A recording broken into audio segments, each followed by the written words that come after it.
bertemu kembali di channel Dr. Sonang Sitohang, seri bisnis internasional dengan topik mengapa harus investasi langsung di luar negeri. Namun sebelum kita mulai, saudara-saudara sekalian, jangan lupa tekan tombol subscribe dan aktifkan notifikasi dan lonceng agar Anda tidak ketinggalan informasi berikutnya dari channel ini. Latar belakang: investasi langsung luar negeri atau sering disebut dengan Foreign Direct Investment atau FDI terjadi ketika sebuah perusahaan secara tidak langsung berinvestasi dengan memfasilitasi proses produksi ataupun dalam memasarkan produk di negara lain. Menurut United States Department of Commerce, Departemen Perdagangan Amerika Serikat, FDI terjadi karena warga negara Amerika Serikat, organisasi ataupun kelompok-kelompok gabungan mengambil keuntungan sebanyak 10% atau lebih pada bisnis dengan negara lain. Ketika sebuah perusahaan menjalankan FDI, perusahaan tersebut akan menjadi perusahaan multinasional. Kasus pembuka mengenai perluasan bisnis Starbucks mulai bergerak untuk mengembangkan usaha ke beberapa negara. Seperti saya singgung tadi, seperti ini mungkin akan bisa saja terjadi di Indonesia. Ketika sebuah perusahaan menjalankan FDI, perusahaan tersebut akan menjadi perusahaan multinasional. Kasus pembuka mengenai perluasan bisnis Starbucks mulai bergerak untuk mengembangkan usaha ke beberapa negara. Menjelang 2007, FDI inilah yang mengubah Starbucks menjadi merek yang mendunia yang beroperasi di hampir 38 negara. FDI terdiri atas dua bentuk utama. Yang pertama adalah investasi lahan hijau atau greenfield investment yang meliputi operasi bisnis yang baru di negara asing. Sementara itu, saudara-saudara sekalian, yang meliputi dalam bentuk kedua adalah mengambil keuntungan atau bergabung dengan bisnis yang sudah ada di negara bisnis tersebut. Atau sebagian besar perluasan bisnis Starbucks dilakukan dengan investasi lahan hijau. Meskipun Starbucks tetap menjadi pemilik dari Britain Shuttle Cafe.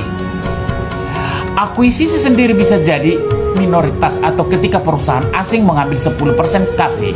Akuisisi sendiri bisa jadi minoritas ketika perusahaan asing mengambil 10% hingga 49% bunga di dalam pilihan saham perusahaan, atau mayoritas ketika perusahaan asing mengambil 50% hingga 99% atau bahkan menguasai secara keseluruhan ketika perusahaan tersebut memperoleh bunga hingga 100%.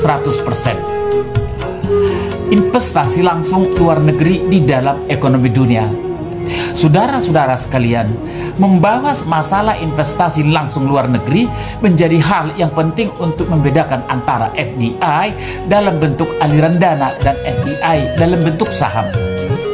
Aliran dana FDI atau flow of FDI mengacu kepada sejumlah dana FDI yang dijalankan yang melebihi periode waktu yang diberikan, biasanya 1 tahun.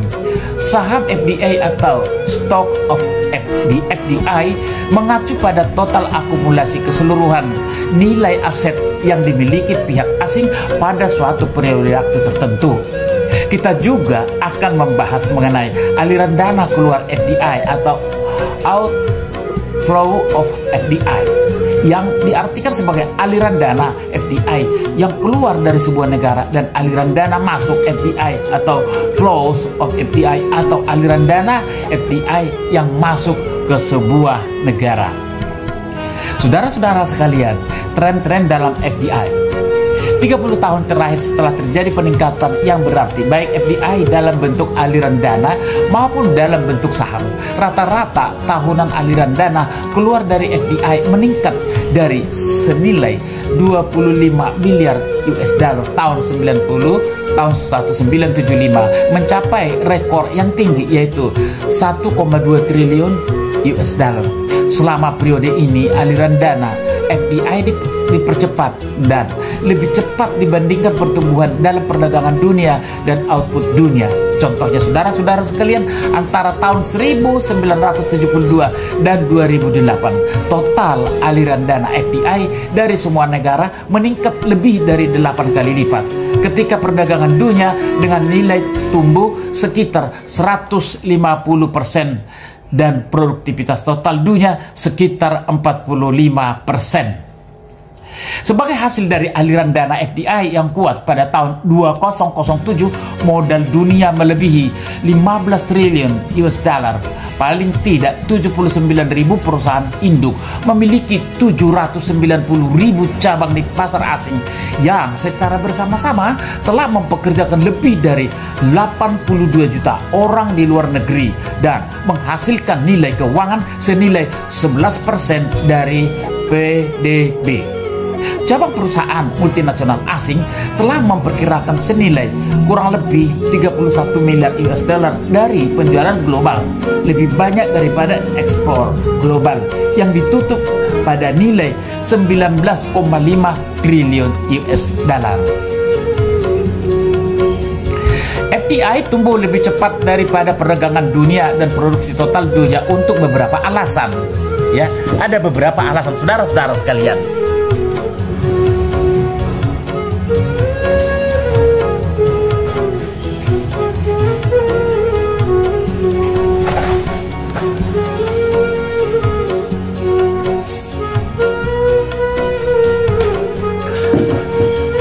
Sebagai alasan yang pertama, meskipun kemunduran secara umum ada di dalam rintangan perdagangan lebih dari 30 tahun, perusahaan-perusahaan bisnis masih takut pada tekanan para penganut proteksionisme.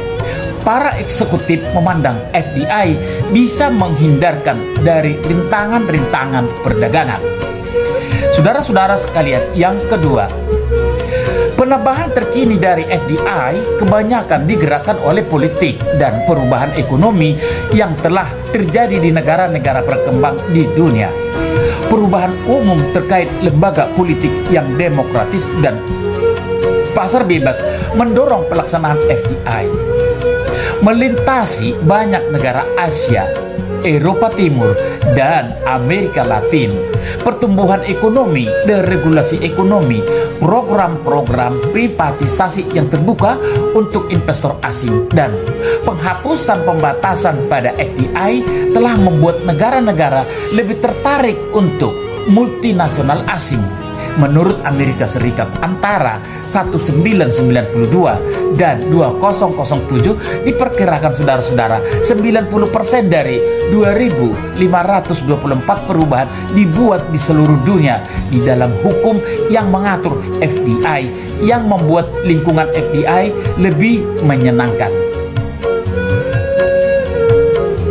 Hal ini juga patut diperhatikan, biarpun sejak 2002 sejumlah peraturan yang kurang menyenangkan terhadap FDI telah meningkat. Hal tersebut menunjukkan bahwa mungkin ini bisa menjadi buayan, ya, buayan.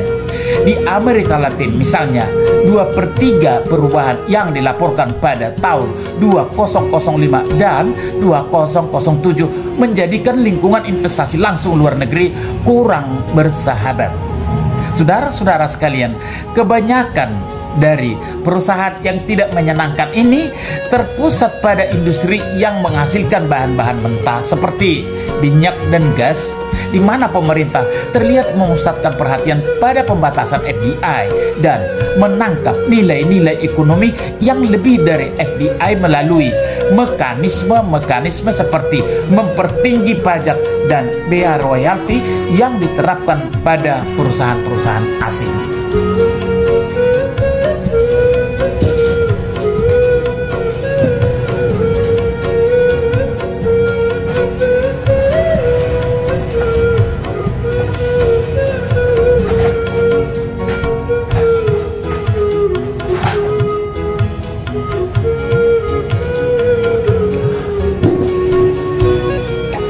Saudara-saudara sekalian, tidak seperti tren-tren yang ada di beberapa negara. Keinginan secara umum dari pemerintah adalah untuk memfasilitasi FDI yang tercerminkan dalam pertambahan jumlah perjanjian investasi bilateral yang dramatis yang sengaja dilancarkan untuk melindungi dan mempromosikan investasi antara dua negara.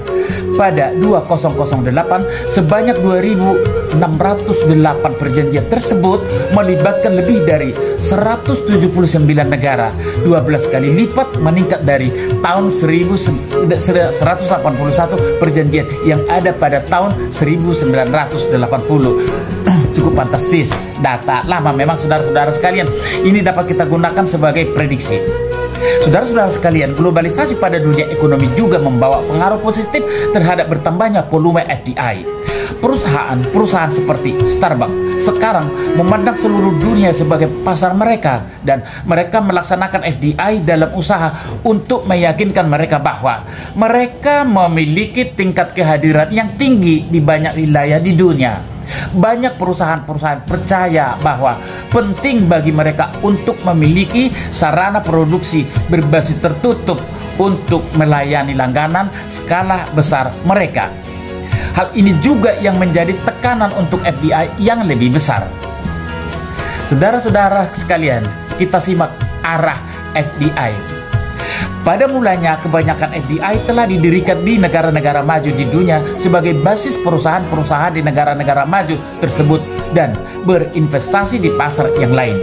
Selama tahun 1980-an dan 1990-an, Amerika Serikat adalah target favorit untuk aliran dana masuk FDI. Amerika Serikat menjadi target yang menarik perhatian karena luas dan kayanya pasar domestiknya, juga karena keadaan ekonomi yang dinamis dan stabil, lingkungan politik yang menyenangkan pada saat itu, saudara-saudara sekalian, dan keterbukaannya terhadap FDI, termasuk investor yang memiliki basis perusahaan di Britania Raya, Jepang, Jerman, Belanda, dan Perancis. Saudara-saudara sekalian, investasi yang masuk ke dalam Amerika Serikat tetap tinggi selama tahun 2000-an, mencapai nilai total 232 miliar total pada tahun 2007 dan mencapai senilai 220 miliar US dollar pada tahun 2008. Negara-negara maju Uni Eropa juga menjadi penerima pemasukan FDI yang bersumber dari perusahaan-perusahaan asal Amerika Serikat dan Jepang. Selain itu, juga negara-negara anggota UA yang lain pada tahun 2007 investasi yang masuk ke UA penerima terbesar dengan investasi yang masuk mencapai senilai 323 miliar US dollar dan 272 US dollar miliar pada tahun 2007 dan 2008. Meskipun negara-negara berkembang maju tetap diperhitungkan sebagai penyebar aliran dana masuk terbesar dari FDI, FDI di negara-negara berkembang telah mengalami peningkatan juga. Dari 1985 hingga 1990, dana tahunan yang masuk ke negara-negara berkembang rata-rata senilai 27,4 miliar atau sebesar 17,4% dari total aliran dana dunia. Pada pertengahan hingga akhir 1990-an, aliran dana yang masuk ke negara-negara berkembang secara umum berkisar di antara 35 dan 40% dari jumlah total, sebelum jatuh kembali pada kisaran nilai 25% dari nilai total pada periode 2000-2002 dan naik kembali ke angka 31 hingga 40% pada tahun 2004-2008. Sebagian besar aliran dana yang masuk ke negara-negara berkembang ditargetkan pada ekonomi Asia Selatan, Timur, dan Tenggara. Hal ini dipengaruhi oleh perkembangan China sebagai penerima FDI. China menarik FDI sekitar 60 miliar US dollar pada tahun 2004 dan 70 miliar US dollar pada tahun 2005 dan tahun 2006. Ini dapat kita lihat peningkatannya yang sungguh signifikan. Amerika Latin diprediksi sebagai wilayah yang paling penting selanjutnya dalam dunia yang sedang berkembang untuk aliran dana masuk FDI. Pada tahun 2008, total investasi yang masuk di wilayah ini mencapai senilai 142 miliar US dollar. Meksiko dan Brasil telah lebih dulu menjadi dua negara teratas yang menjadi penerima aliran dana masuk FDI di Amerika Latin, dan fenomena ini berlanjut pada tahun 2008.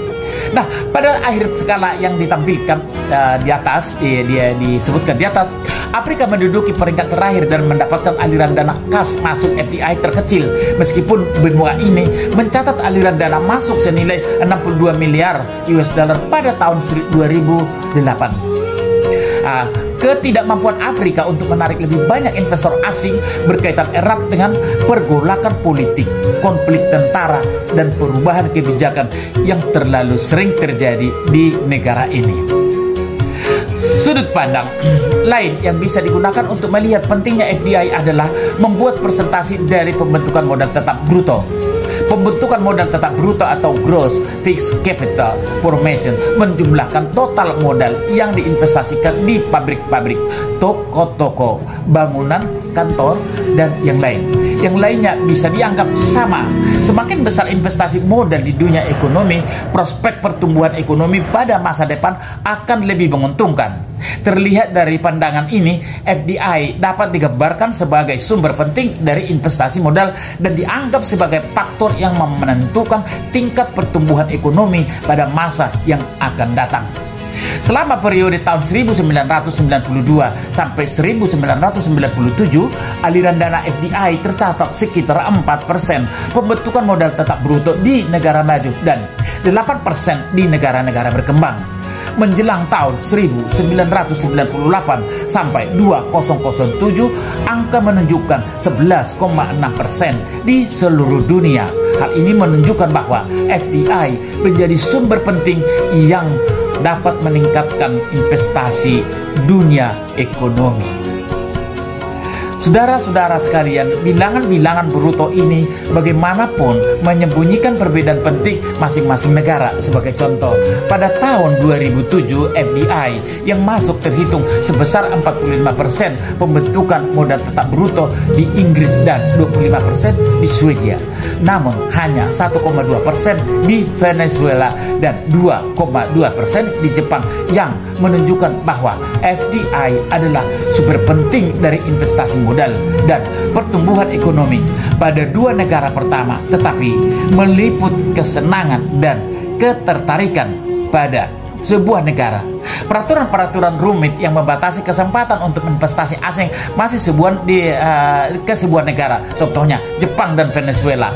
Negara ini bisa mempersulit mereka sendiri dengan membatasi diri mereka dari investasi modal. Saudara-saudara sekalian, cukup jelas bagaimana FDI itu pentingnya bagi perdagangan internasional. Investasi langsung luar negeri di China, kita melihat atau menoleh sesaat.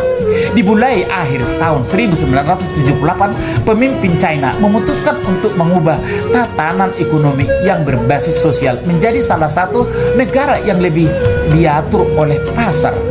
Nah, hasilnya, ya, selama hampir 3 dekade perusahaan ini adalah keadaan ekonomi mampu bertahan dengan pertumbuhan ekonomi yang tinggi hingga 10% per tahun. Pertumbuhan ekonomi yang cepat ini menarik perhatian investasi asing. Memulai dengan investasi skala kecil, investasi asing tumbuh pada rata-rata pada nilai 2,7 miliar antara 1985 dan 1990, dan kemudian bergejolak hingga senilai 40 miliar US dollar per tahunnya pada akhir 1990-an.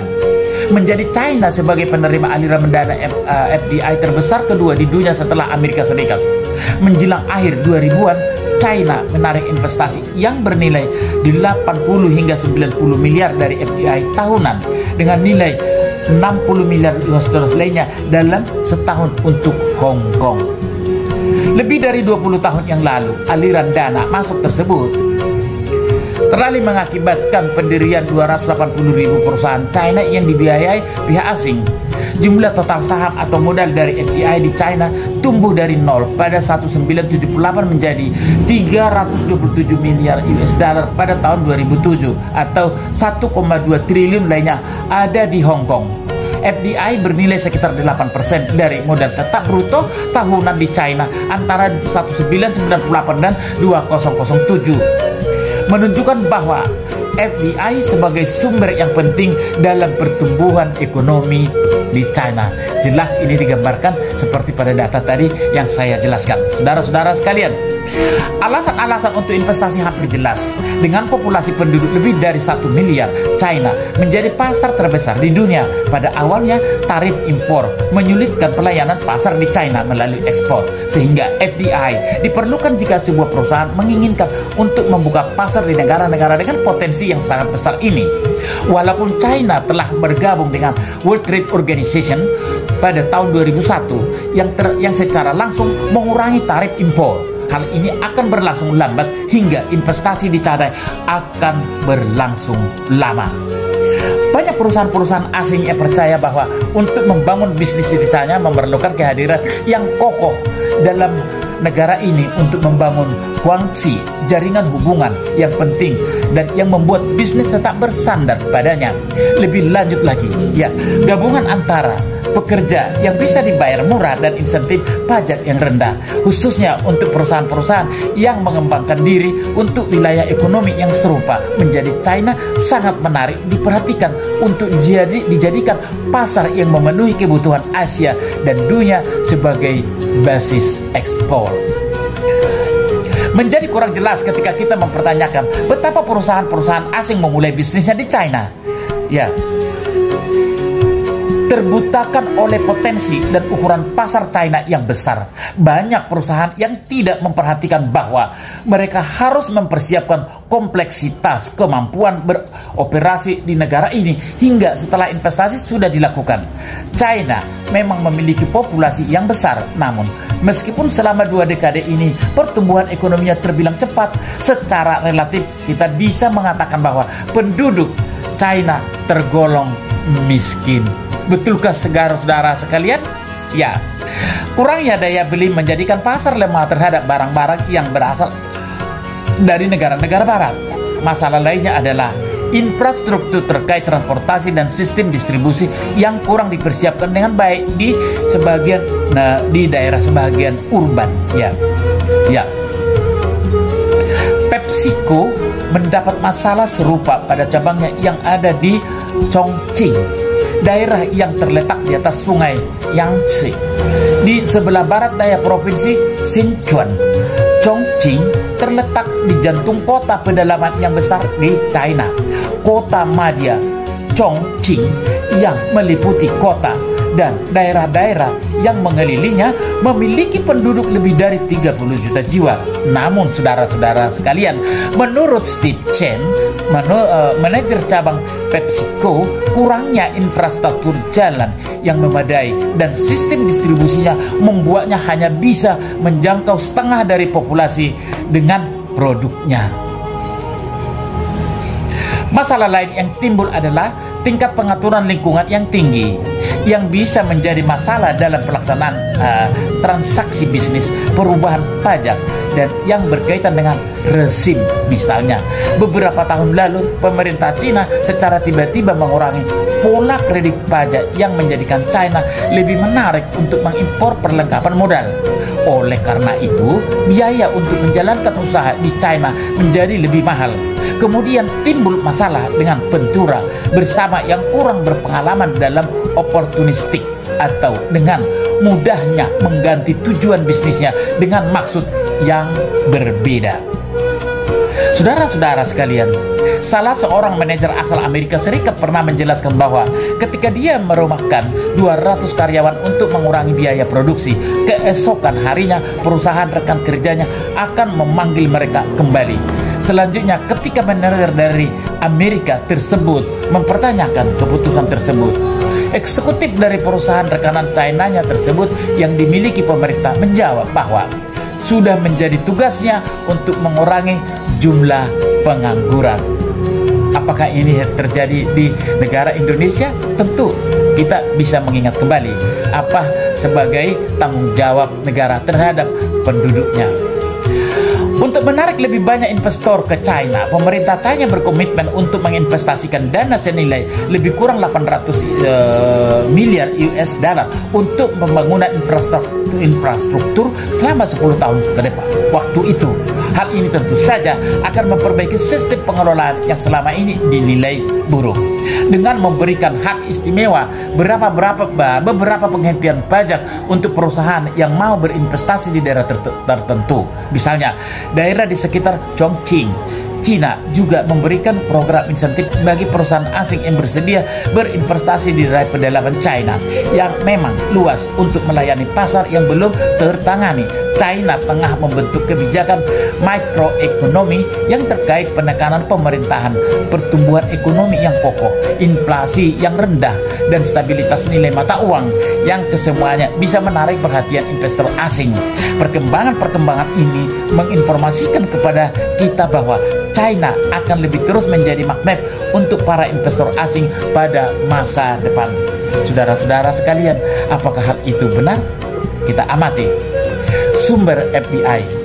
Semenjak Perang Dunia Kedua, Amerika Serikat telah menjadi negara sumber FDI terbesar dan posisi ini tetap bertahan selama akhir tahun 1990-an, awal tahun 2000. Sumber FDI lain yang penting diantaranya Inggris, Prancis, Jerman, Belanda, dan Jepang. Secara kolektif, 6 negara ini menyumbangkan sebesar 56% dari seluruh aliran dana keluar FDI selama periode 1998 sampai 2006 dan 61% dari total saham FDI dunia pada tahun 2007. Negara-negara tersebut bisa berkuasa karena mereka adalah negara-negara paling maju dengan ekonomi terbesar selama periode perang, dan oleh karena itu menjadi negara asal perusahaan-perusahaan terbesar di mana perusahaan-perusahaan yang terbaik dikembangkan. Banyak dari negara-negara ini yang mempunyai sejarah panjang sebagai negara perdagangan dan dengan sendirinya mencari di pasar di negara asing untuk memenuhi perluasan ekonominya. Nah, oleh karena itu tidak mengherankan perusahaan-perusahaan yang berasal dari negara-negara tersebut menjadi garda terdepan dalam tren-tren investasi asing. Bentuk FDI, akuisisi versus investasi lahan hijau. Investasi langsung luar negeri, ya, bisa serupa investasi lahan hijau dengan memberikan fasilitas pendirian perusahaan yang baru atau mengakuisisi atau melakukan merger dengan perusahaan lokal yang memang sudah lebih dahulu berdiri. Data menunjukkan bahwa kebanyakan investasi lintas batas adalah lebih menyerupai bentuk dari merger ataupun akuisisi daripada investasi lahan hijau. PBB The United Nations UN memperkirakan 40% hingga 90% keseluruhan aliran dana masuk FDI pada tahun 2004 menunjukkan angka sebesar 59%, ketika pada 2007 seberas 89%. Walaupun begitu, aliran dana FDI yang masuk ke dalam negara-negara maju nilainya berbeda dengan yang masuk ke dalam negara-negara berkembang. Pada kasus negara berkembang, hanya sekitar 2/3 dari FDI yang berupa investasi lintas batas, merger, dan akuisisi. Rendahnya presentasi merger dan akuisisi mungkin bisa dijelaskan lewat rendahnya perusahaan yang bisa menjadi target akuisisi dan merger di negara-negara berkembang. Menjadi pertimbangan yang penting di dalam dunia bisnis modern di mana pasar berkembang dengan cepat. Banyak perusahaan percaya ketika mereka tidak dengan segera mengambil pasar yang ada, pesaing mereka lah yang akan melakukannya. Saudara-saudara sekalian, yang kedua, perusahaan-perusahaan ya merelakan yang akan melakukannya. Ya, ada perusahaan-perusahaan yang melakukannya karena perusahaan yang menjadi target memiliki aset-aset strategis yang bernilai seperti loyalitas merek, hubungan yang baik dengan konsumen, merek dagang atau paten, sistem distribusi, sistem produksi, dan yang lain. Hal ini lebih mudah dan berisiko lebih kecil ketika perusahaan mengambil alih perusahaan lain dibanding harus mendirikan perusahaan baru dengan investasi lahan hijau. Saudara-saudara sekalian, yang ketiga, Perusahaan memutuskan untuk mengakuisisi sebuah perusahaan karena mereka percaya bahwa mereka dapat meningkatkan efisiensi dari perusahaan yang diakuisisi dengan mendatangkan modal, teknologi, dan kemampuan manajerial. Meskipun banyak bukti yang menunjukkan banyak perusahaan yang gagal melaksanakan merger dan akuisisi untuk mewujudkan laba yang diharapkan. Pergeseran ke sektor jasa. Pada 2 dekade terakhir, kompetisi sektor FDI berubah drastis dari industri ekstraktif dan perusahaan manufaktur menuju faktor jasa. Pada 1990 sebesar 47% saham FDI berada pada industri jasa. Menjelang 2004-2006, angka ini bertambah hingga sebesar 54%. Sama halnya dengan tren-tren yang dapat dilihat dalam komposisi lintas batas antar merger dan akuisisi, di mana praktek jasa memungkinkan peranan yang lebih besar. Komposisi FDI juga mengalami perubahan. Sampai sekarang industri jasa terpusat dalam bidang jasa perdagangan dan keuangan, biarpun industri seperti penyediaan listrik, air, komunikasi, dan bisnis jasa seperti halnya konsultan layanan jasa, teknologi informasi terus mengemuka. Perpindahan ke dalam sektor jasa ini didorong oleh 4 faktor yang mungkin akan berlanjut menjadi hal yang penting suatu saat nanti. Apa alasannya saudara-saudara sekalian? Yang pertama, perpindahan ini menggambarkan pergerakan umum yang terjadi pada ekonomi di negara maju dan manufakturing menuju industri jasa. Menjelang pertengahan 2000, industri jasa menyumbangkan pemasukan sebesar 72% terhadap PDB di negara maju dan 52% di negara berkembang. Yang kedua, saudara-saudara sekalian, banyak jasa yang tidak bisa diperdagangkan secara internasional. Jasa harus diproduksi di tempat jasa tersebut akan digunakan. Starbucks yang bergerak dalam bidang jasa tidak bisa menjual latte panas kepada konsumen di Jepang yang dibuat oleh tuh yang berada di Seattle. Tentu saja latte panas tersebut juga harus diproduksi di Jepang. Secara prinsip, konsep FDI adalah untuk mendapatkan pelayanan jasa yang serupa ke pasar asing. Yang ketiga, banyak negara telah membebaskan rezim untuk melaksanakan pelayanan FDI, seperti WTO menghasilkan kesepakatan global untuk meninggalkan hambatan-hambatan pada investasi lintas batas dalam bidang telekomunikasi dan keuangan selama akhir 1990-an. Pembebasan ini telah memungkinkan adanya aliran dana masuk dalam jumlah besar. Setelah berhasil melakukan privatisasi perusahaan telekomunikasi miliknya pada akhir 1990-an dan menghapuskan pembatasan pada investasi asing untuk sektor ini, FDI melambungkan sektor telekomunikasi Brasil.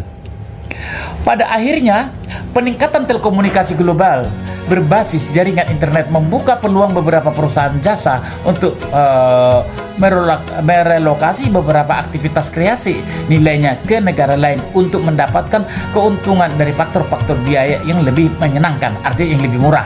Ya, Procter dan Gamble misalnya telah memindahkan kantor akuntansi cabangnya ke Filipina, di mana akuntan yang telah dilatih di Amerika Serikat bisa dibayar jauh lebih murah. Dell memiliki pelayanan pusat panggilan jawab di India untuk alasan yang sama.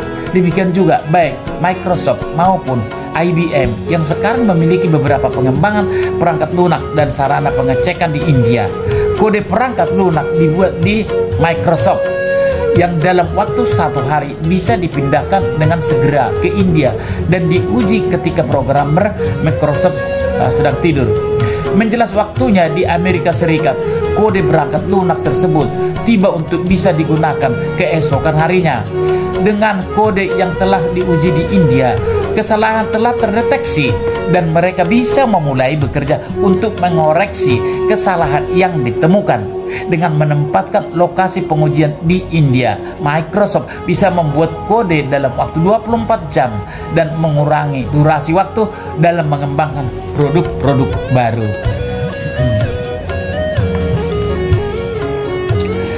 Mari kita lihat sekilas teori-teori dalam investasi langsung luar negeri. Teori yang pertama, mencoba menjelaskan mengapa sebuah perusahaan akan melaksanakan investasi langsung luar negeri, yang berarti memasuki pasar asing ketika dua jalan alternatif yaitu ekspor dan pemberian lisensi terbuka. Teori yang lain berusaha menjelaskan mengapa perusahaan-perusahaan pada industri yang sama sering melaksanakan investasi langsung luar negeri pada waktu yang bersamaan dan mengapa mereka melakukannya di tempat tertentu sebagai target dari investasi langsung luar negeri. Secara berbeda, teori-teori tersebut mencoba untuk menjelaskan pola yang digunakan dalam arus investasi langsung luar negeri. Sudut pandang teoritis yang ketiga dikenal sebagai paradigma electric paradigm, di mana sudut pandang ini berusaha mengombinasikan dua sudut pandang yang lain menjadi penjelasan tunggal dari investasi langsung luar negeri, atau sering disebut teori yang ketiga ini bersifat eklektik karena mengkombinasikan aspek-aspek terbaik dari teori-teori lain menjadi satu penjelasan atau penjelasan tunggal. Kenapa harus investasi langsung luar negeri? Ini sampai kita di sini ya tadi menjadi pokok kita. Kenapa sebuah perusahaan tetap menjalankan bisnis negara asing melalui investasi langsung luar negeri dengan segala permasalahan yang mungkin timbul? Ya, sudah tersedia untuk mencari keuntungan di pasar asing? Ya, kegiatan ekspor atau exporting meliputi memproduksi barang-barang di negara asal lalu mengirimkannya ke negara tujuan untuk dijual. Sementara itu pemberian license atau licensing meliputi pemberian hak entitas asing atau pemegang lisensi untuk memproduksi barang-barang dan menjual serta imbal hasilnya berupa royalti untuk setiap unit barang yang terjual. Pertanyaan tersebut penting mengingat secara sepintas, saudara-saudara sekalian, pengamatan memperlihatkan investasi langsung luar negeri dimungkinkan lebih mahal dan berisiko dibandingkan mengekspor dan pemberian lisensi. FDI dinilai lebih mahal karena sebuah perusahaan harus menanggung semua biaya dalam mendirikan fasilitas-fasilitas produksi di negara-negara asing untuk dengan mengambil perusahaan di negara asing tersebut. FDI dinilai berisiko karena terkait dengan pelaksanaan sebuah bisnis di wilayah yang memiliki kebudayaan yang berbeda, di mana aturan main dalam bisnis di wilayah tersebut juga akan berbeda. Nah, saudara-saudara sekalian, terkait dengan perusahaan-perusahaan dalam negeri, pada awalnya perusahaan-perusahaan asing yang akan melaksanakan FDI akan menghadapi penolakan. Ketika sebuah perusahaan melakukan ekspor barang, perusahaan tersebut tidak perlu menanggung semua biaya yang berkaitan dengan FDI, dan hal itu bisa mengurangi risiko dengan menjual ke negara lain dengan menggunakan penyaluran setempat. Demikian pula ketika perusahaan mengizinkan perusahaan lain memproduksi produknya di bawah lisensi, pemegang lisensi lah yang menanggung biaya dan risiko.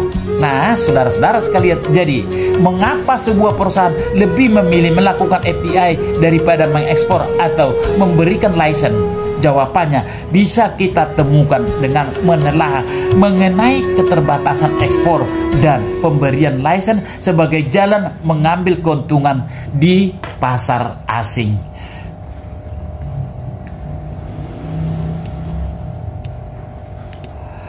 Keterbatasan ekspor.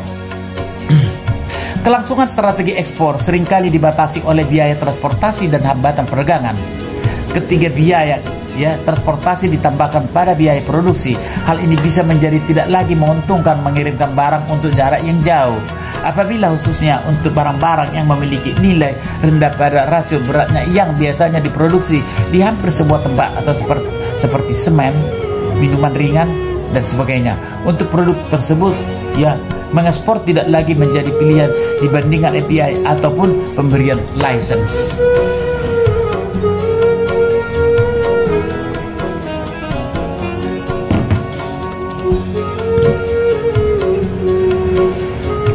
Untuk barang yang memiliki nilai yang tinggi terhadap rasio beratnya, biaya transportasi tidak terlalu berpengaruh pada biaya totalnya. Atau seperti komponen elektronik, komputer, personal komputer, PC, peralatan media, peringkat lunak komputer dan sebagainya, dan hanya berpengaruh kecil terhadap pemilihan ekspor, pemberian lisensi secara FDI. Di samping karena biaya transportasi, beberapa perusahaan memilih investasi langsung luar negeri sebagai respon terhadap hal-hal yang aktual ataupun hambatan perdagangan seperti tarif impor dan kuota.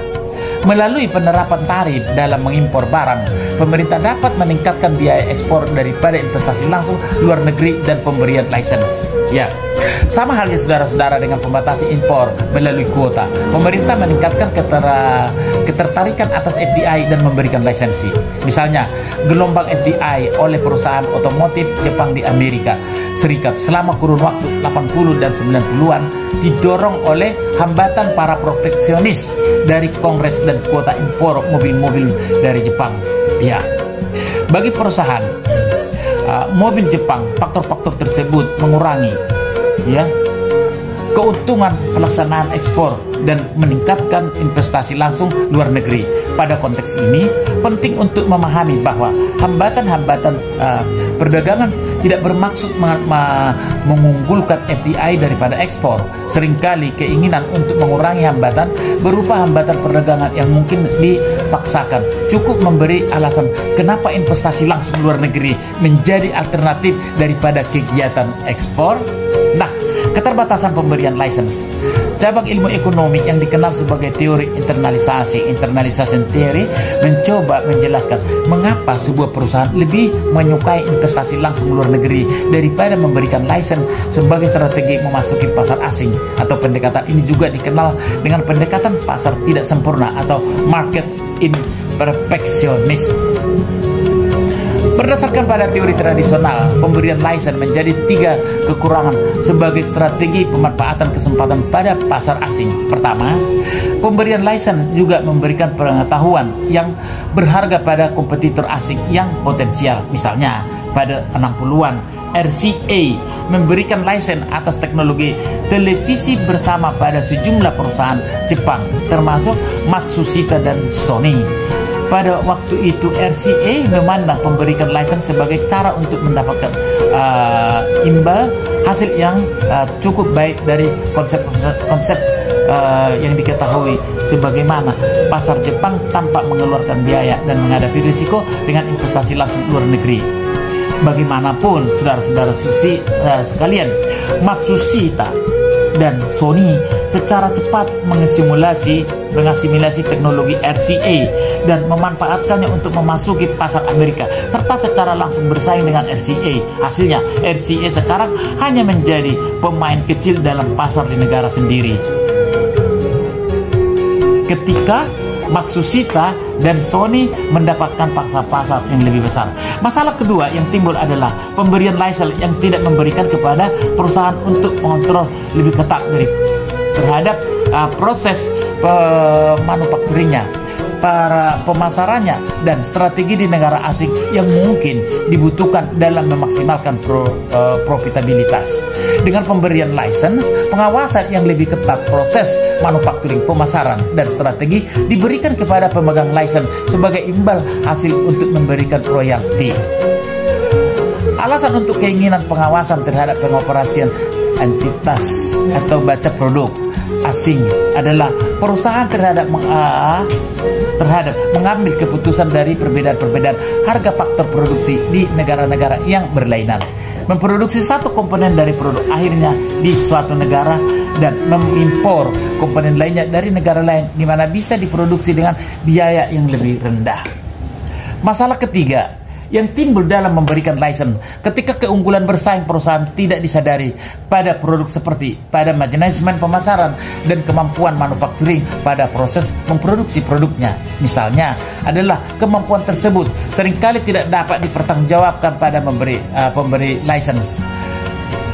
Artinya, pemegang lisensi tidak bisa secara penuh mengambil peluang keuntungan di pasar asing. Sebagai contoh, Toyota, sebuah perusahaan dengan keunggulan kompetitif pada industri otomotif dunia yang diakui karena kemampuan superiornya dalam mengelola keseluruhan proses, mulai dari proses pendesainan, perekayasaan, manufaktur, hingga penjualan kendaraannya. Hal tersebutlah yang menjadi kemampuan dari manajemen dan organisasinya sendiri. Toyota dipuji karena dianggap sebagai pionir dalam mengembangkan proses produknya yang baru. yang dikenal dengan lean production, bisa memproduksi mobil berkualitas tinggi dengan biaya yang lebih murah dibanding dengan para pesaingnya. Di sisi lain, kemampuan Toyota ditanamkan pada budaya organisasionalnya, dan budaya adalah suatu yang tidak bisa dilisensikan. Oleh karena itu, jika Toyota mengizinkan entitas asing memproduksi mobil di bawah lisensi mereka, ya, kesempatan entitas tersebut dipastikan tidak bisa menyamai efisiensi yang dilakukan oleh Toyota. Pada akhirnya, hal ini yang membatasi kemampuan untuk memenuhi kebutuhan pasar potensial tersebut. Alasan inilah yang mendasari Toyota lebih memiliki investasi langsung luar negeri dan menentang mengizinkan perusahaan mobil asing memproduksi mobil di bawah lisensinya. Semua kondisi tersebut menunjukkan ketika satu atau lebih situasi serupa dialami, kegagalan pasar sebagai mekanisme penjualan. Ketahui pertama, ketika sebuah perusahaan memiliki konsep yang bernilai, ketahui bagaimana yang menjelaskan bahwa pemberian kontrak license tidak dapat melindungi secara memadai. Yang kedua, ketika perusahaan membutuhkan pengawasan yang ketat terhadap entitas asing untuk memaksimalkan pangsa pasarnya dan pendapatan labanya di sebuah negara. Dan yang ketiga, ketika kemampuan perusahaan dan strategi mengetahui bagaimana tidak bisa dipertanggungjawabkan kepada pemberi lisensi. Yang ke-13, keunggulan investasi langsung luar negeri. Sebuah perusahaan lebih menyukai investasi langsung luar negeri daripada kegiatan ekspor sebagai strategi ketiga. Biaya transportasi atau hambatan perdagangan membuat ekspor tidak menguntungkan. Lebih lanjut lagi, sebuah perusahaan akan lebih memilih investasi langsung luar negeri daripada pemberian lisensi atau waralaba, ketika mereka berharap bisa memantau lebih ketat dengan cara teknologi teknisnya atau memantau strategi bisnis dan operasinya secara kemampuan. Perusahaan tidak bisa dipertanggungjawabkan secara sederhana terhadap pemberian lisensi seperti yang sering terjadi. Pola investasi langsung luar negeri. Hasil penelitian menunjukkan bahwa perusahaan-perusahaan pada industri yang sama sering melaksanakan investasi langsung luar negeri pada saat yang bersamaan. Terlebih lagi ada kecenderungan yang ternyata bagi perusahaan untuk melakukan kegiatan investasi langsung mereka ke suatu lokasi tertentu. Ada dua teori yang dianggap pada bagian ini dapat menjelaskan pola yang diamati dalam aliran dana FDI.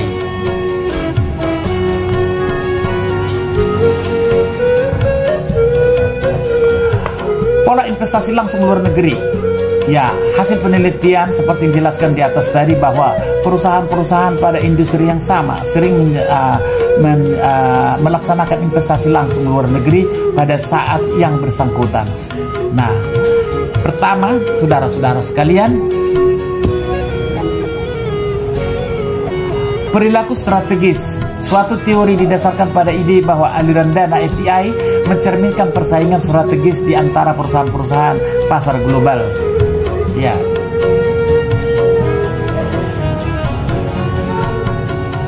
Perilaku meniru bisa berapa banyak bentuk industri oligopoli. Ketika sebuah perusahaan menaikkan harga, perusahaan lain mengikuti. Perusahaan yang satu memperluas kapasitas dan pesaing melakukan hal serupa supaya mereka bisa mengurangi kerugian pada masa depan.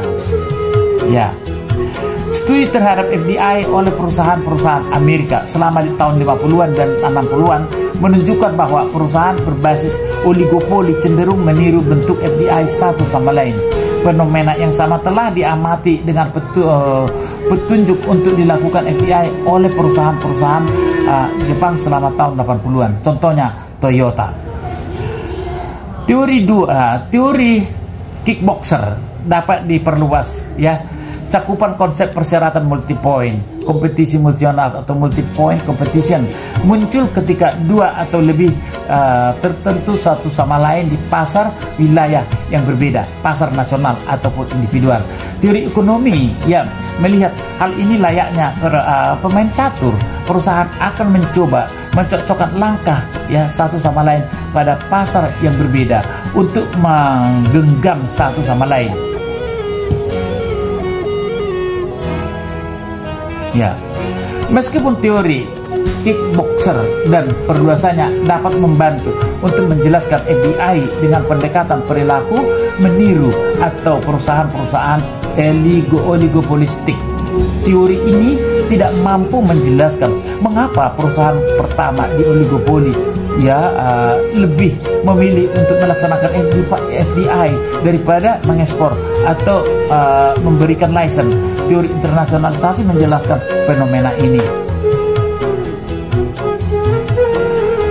Teori perilaku meniru juga tidak menjelaskan masalah-masalah apakah FDI lebih efisien daripada pengeksporan ataupun pemberian license untuk perluasan pangsa pasar ke luar negeri. Sekali lagi, saudara-saudara sekalian, bahwa teori internalisasi menjelaskan mengenai usaha isu-isu koefisiensi.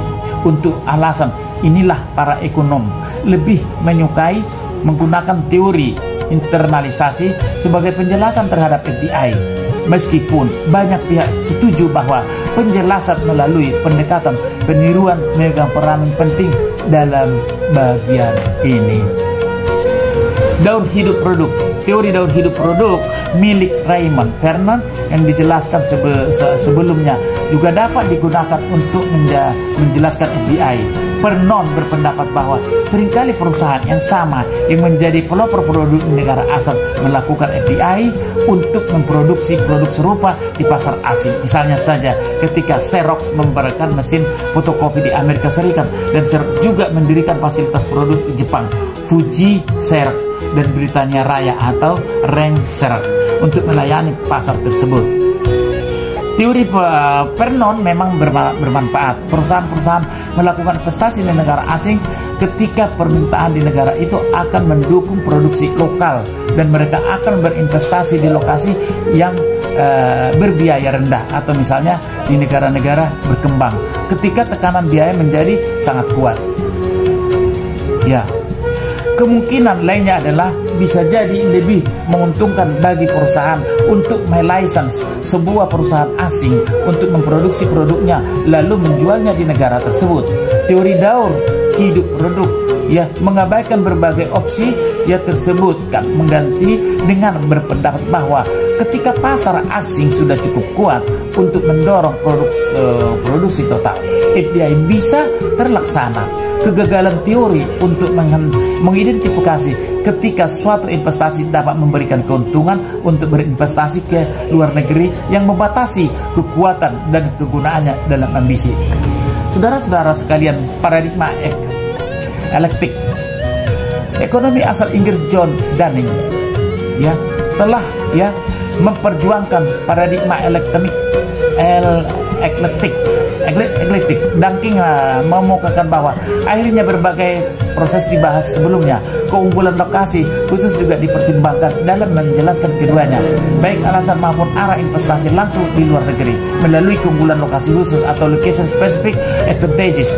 Dunning menjelaskan keunggulan bisa didapat dengan menggunakan sumber-sumber sumbangan atau aset terikat pada lokasi asing khusus dan bahwa ketika perusahaan menemukan kombinasi yang berharga dengan aset khusus seperti teknologi, sistem pemasarannya, dan manajemennya.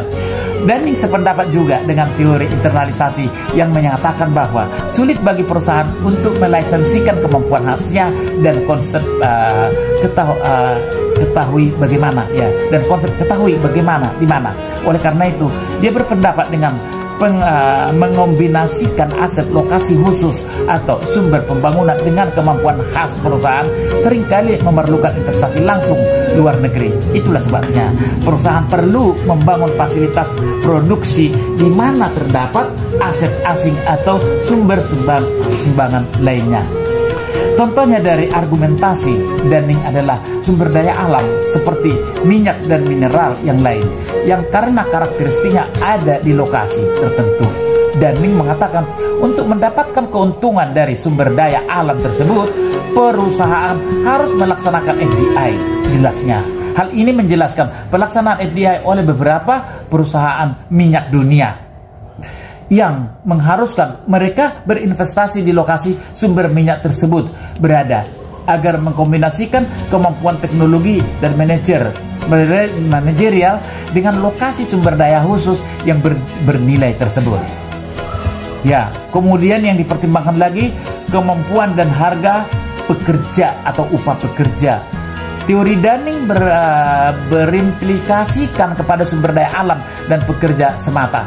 Di Silicon Valley, salah satu pusat industri komputer dan semiconductor di dunia, seperti Apple Computer, Hewlett Packard, dan Intel berlokasi saling berdekatan di Silicon Valley, California.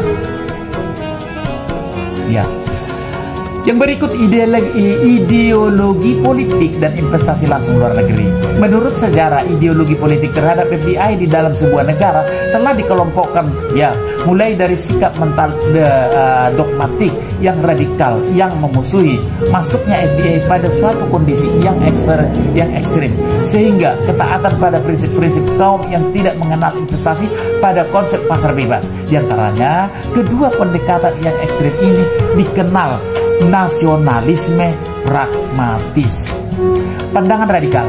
Saudara-saudara sekalian, pandangan radikal, ya, berakar pada teori ekonomi dan politik Marxisme. Ya, penganut radikal berpendapat perusahaan multinasional atau multinational enterprises, ya, sebagai alat para imperialis untuk menguasai ekonomi. Mereka melihat M&A sebab alat mengeksploitasi negara tujuan untuk keuntungan yang eksklusif bagi negara asal yang imperialis kapasitas. Mereka mengembangkan bahwa MNF atau M&A mengambil keuntungan dari negara tujuan dan membawanya ke negara asal tanpa memberikan apapun kepada negara tujuan. Mereka mengemukakan misalnya M&A memegang kendali yang ketat, ya, terhadap teknologi dan pekerjaan-pekerjaan penting pada cabang M&A asing untuk negara asal daripada negara tujuan. Oleh karena itulah, menurut pandangan radikal FDI oleh MNE, negara-negara kapitalis yang maju dan membuat negara-negara berkembang terbelakang. Oleh karena itu, berdasarkan pada versi ekstrim pandangan radikal, seharusnya tidak ada negara yang mengizinkan perusahaan asing melaksanakan FDI karena hal itu tidak akan bisa memajukan ekonomi kecuali mendominasi perekonomian di mana MNE berada. Mereka harus dengan segera dinasionalisasikan. Pandangan pasar bebas. Pandangan pasar bebas berasal dari teori ekonomi klasik dan perdagangan bebas dari Adam Smith dan David Ricardo. Pandangan ini telah dikuatkan dengan penjelasan internalisasi FDI. Pandangan pasar bebas berpendapat bahwa produk internasional seharusnya didistribusikan ke negara-negara lain sesuai dengan teori keunggulan komparatif.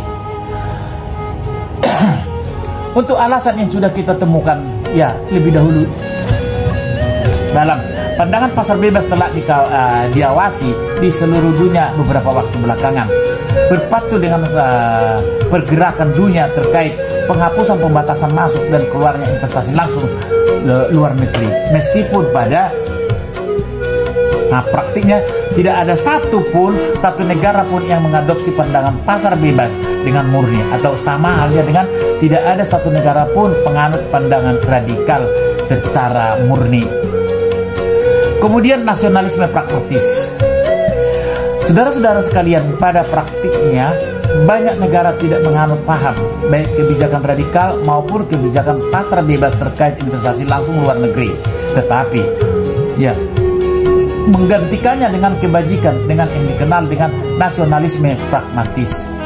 Penganut nasionalisme pragmatis berpendapat bahwa investasi langsung luar negeri memiliki kelebihan dan kekurangan. Investasi langsung luar negeri memberikan manfaat kepada negara penerima berupa modal, kemampuan, teknologi, dan pekerjaan.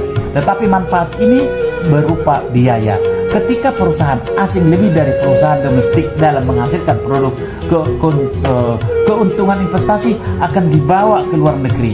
Banyak negara yang menyadari bahwa kegiatan manufacturing perusahaan yang dimiliki asing memungkinkan mengimpor banyak komponen dari negara asal dan mempengaruhi secara negatif yang berpengaruh secara negatif pada posisi neraca pembayaran negara tujuan atau penerima investasi.